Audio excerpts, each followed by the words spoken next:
So many apologies for not being there today. I did want to be there, but unfortunately I'm not well, and I didn't want to pass anything on to everyone because botanists are too important to be ill. Thank you to Sarah Woods for recording this talk. That's much appreciated. So I'm going to be talking about plant communities in urban areas. And we tend to think of urban areas as in terms of non-native garden escapes, quite rightly, because there's a lot of them and they're worth looking for. And perhaps plants that have escaped or spread from ship ballast, which is particularly important in the Tees Valley, where I work, where there's a lot of plants that grow on the weathered slag from the old iron industries. But what I thought would be interesting to give a balance to the talks would be that we shouldn't forget that the urban and suburban areas that we have now were often on farmed landscapes with few or with scattered houses, and that some of those small patches of countryside are still around and still there to be recorded, and the plants there to be recorded, and it's worthwhile doing so. And it's a lot easier to record things if you know where to look and know what you're looking for as well. So I know this is quite difficult to see in any detail, but you can get the general point here. Is what I'm using is the National Library of Scotland Maps website, which is excellent, and you can use it very much for comparing old maps with a modern aerial photograph. And so here, this is Middlesbrough, and Middlesbrough in 1857 is here. This little patch here is the houses, and the rest of Middlesbrough, all the way around here, is open countryside. And so this is a modern aerial photograph of the same place. And these little patches, these little runs that you can see down here are the Beck Valleys in Middlesbrough. This is the site of the old River Tees, which we'll come to later. This is the current River Tees. And within those little spaces, there's little pieces of old plant communities that are worth investigating and worth having a look to see what's there. So I'm going to actually start with a really obvious place to look at is in urban areas. You sometimes get patches of ancient woodland. You can find out where the ancient woodland is by looking at the government DEFRA website. If you search for magic maps, which sounds a bit odd, but if you do that, and then you tick the various things on the box, you can find out, and it will show you where you can find ancient woodland. And so this is a small little piece of ancient woodland on a very steep slope just next to the River Tees. River Tees here. And then you can see very much suburban next to it of Thornaby. And in fact, I went to have a look in February, which is not the normal time that I would go looking in woodland, and wandering along the path, and at one point there were some motorbikes coming along. It's that urban. So I stood out of the way, and I stood next to this plant, which is sandleek. Had to have a good look through Poland to just check on the vegetation or the vegetative characteristics to check it was sandleek. But yes, very good one. Sandleek. We do get sandleek along the River Tees, and it's one of those under-recorded plants.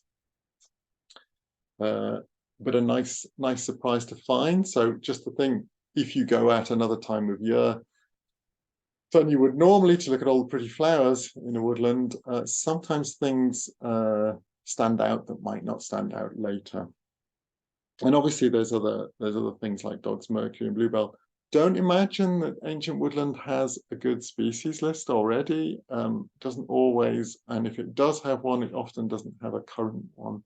So always worth going back. And then don't just think in terms of ancient woodland. So old woodland can sometimes have really interesting wildflowers in. This is a typical example from a manor house in Middlesbrough, so Colbury Manor. And what they used to do is do a lot of shelter belt planting around the edge of their land, which you can see here, which is the trees. And then also here, this is along the Beck Valley. You can see the back there. And this is a really delightful little spot, which is just covered in wood anemone.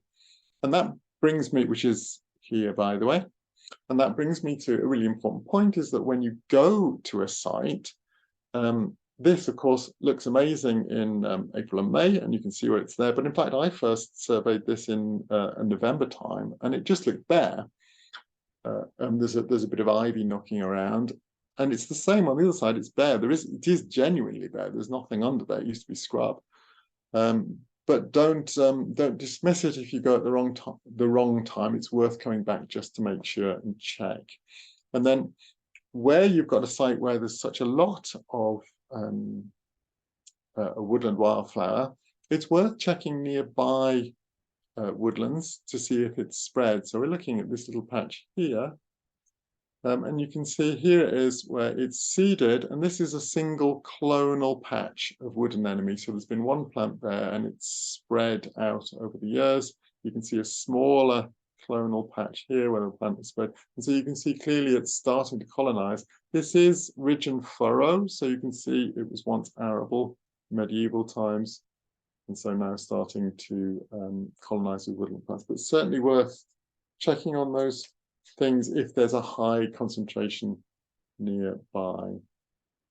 So moving on to grassland plants, which I've been particularly researching for my book on ancient grasslands. And what we're looking at here is one of the back valleys where it's been quite grassy. You're looking for a site that's small enough or steep enough that you can't get a tractor on to put herbicide or to plow it or to put fertilizer on. It's just not worth it.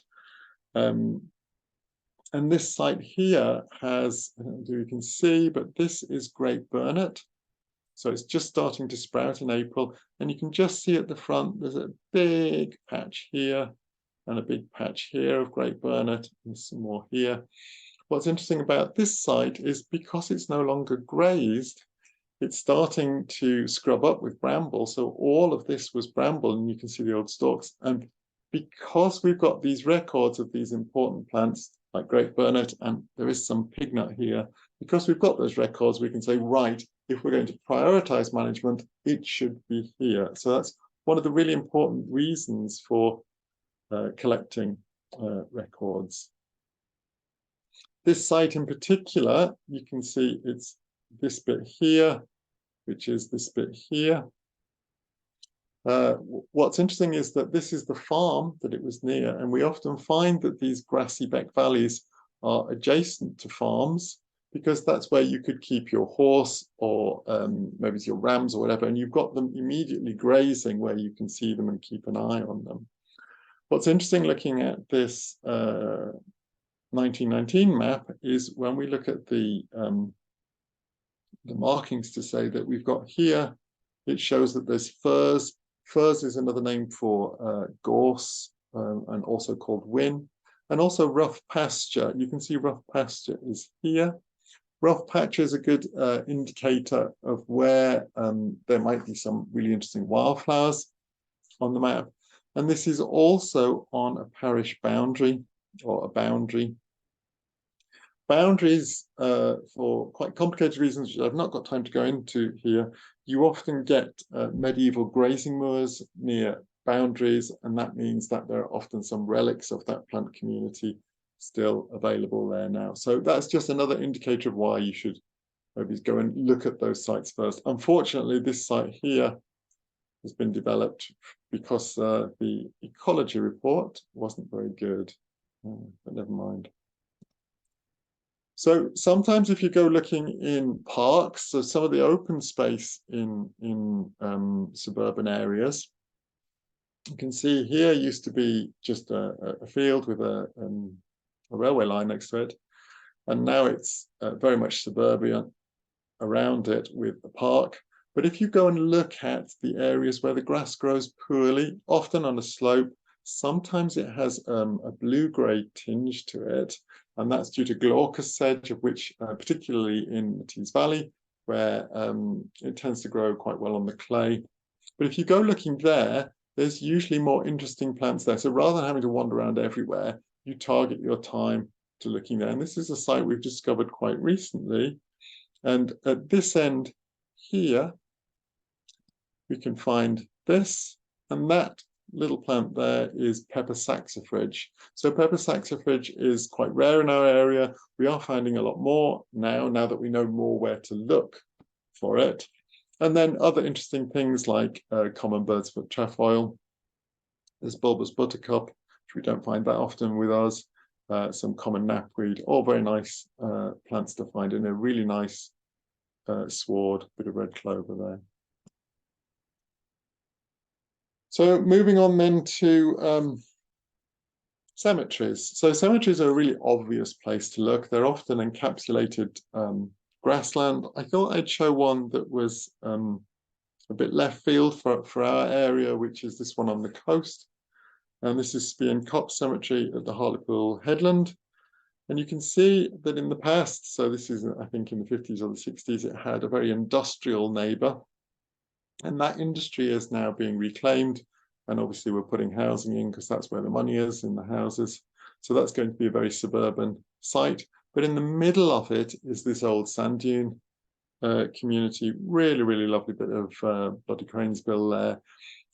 What we want to see as well from sites like this one is actually fairly well recorded, is that we can use those seeds and spread out that over to this side into the landscaping so that we get more of the local character for the site.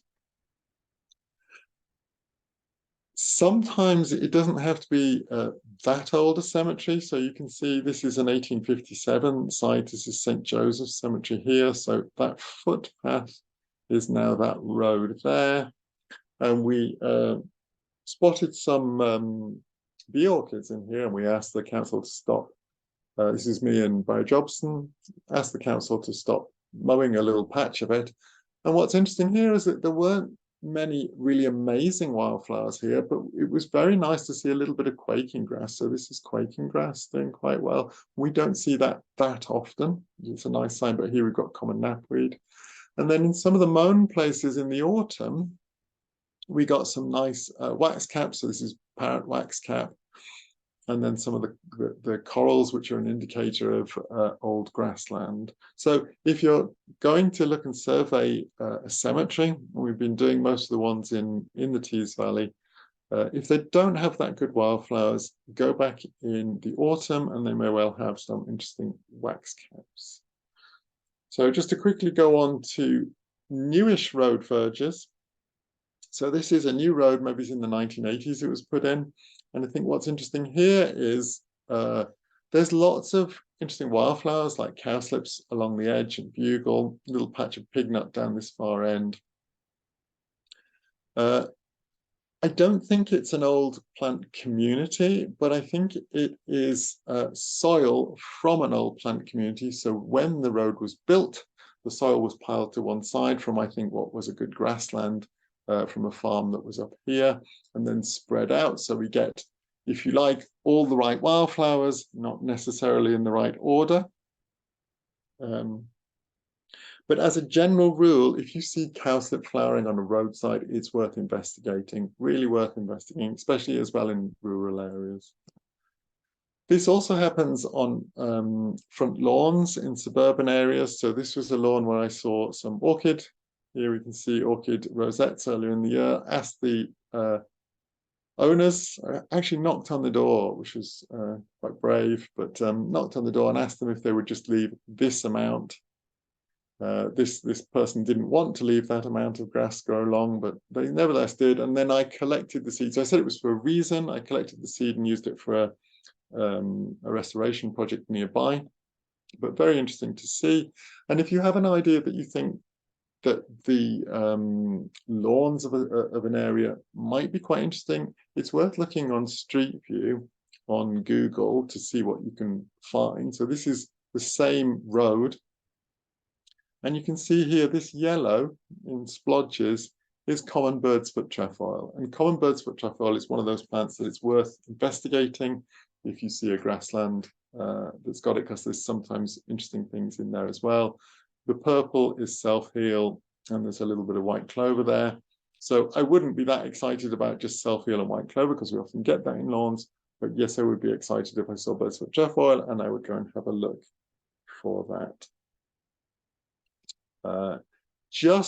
I'm including this just to show that it can exist, and it's there. So this is an unusual finding. This is the fern, the grassland fern adder's tongue. So you can just see it here. This is the blade chopped, not a very good picture, sorry. But you can see here, you can just see the leaves here, little shapes. There's a little patch, probably a single clonal patch in this lawn. And I think any lawns that are from the 1950s, houses from the 1950s, often where there's been one owner who just mows the lawn and doesn't do anything, then you can sometimes find things like that there. There was also a northern marsh orchid in here as well. Unfortunately, the house was up for sale. It got sold. They put herbicide on, they treated it, we killed it, and it is now no longer. This was back in 2014. I'm showing you not because of we're going to be grumpy about it, but because to show that it's possible. You know, there are things like that that can be found and will grow in lawns and are worth looking for. And then just finally, two quick things to mention.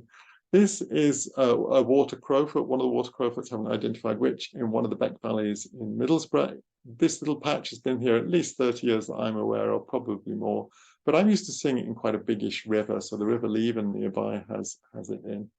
So it's quite a surprise to see it here. It's obviously quite happy. Not something I was expecting. So don't forget to look for the, as it were, unexpected. And then just finally on an unexpected one, this is salt marsh. This is the only patch of salt marsh in Middlesbrough. That's on that side is Middlesbrough. This side is Stockton because this is the boundary. And this is just one of those odd things that you often get in areas where, for whatever reason, this is the route of the old River Tees. The actual River Tees now is a much shorter and straightforward route. It was changed to make it easier for navigation for ships way back when. And now you can see it's quite, there's the A19 here, there's housing here, and this is a massive shopping park, and this is a little bit of sods, but this tiny little patch of salt marsh is still there. And again, worth knowing about and worth going to record.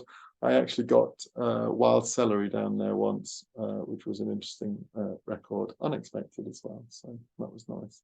So just to finish on a summary of where you can look in urban areas for these old plant communities that are encapsulated, ancient, but don't forget old woodland.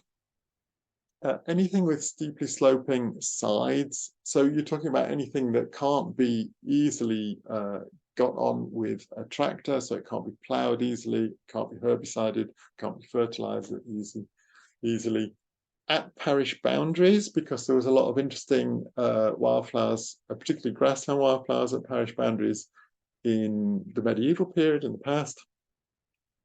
So parks where grass grows poorly, churches and cemeteries, I think you probably know, most people know to go and look there, but do look at all of them, it's worth it.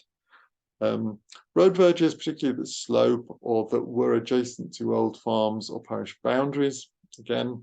And then lawns of pre-1950s houses or those that are on the site of an old orchard. So sometimes you get a big country house that's had been built on and around, and sometimes some of those houses are left, are put in on an old orchard, and sometimes there's small apple trees in the back of the house. And that can sometimes, we had one where there was a northern marsh orchid in the lawn that we went to have a look at.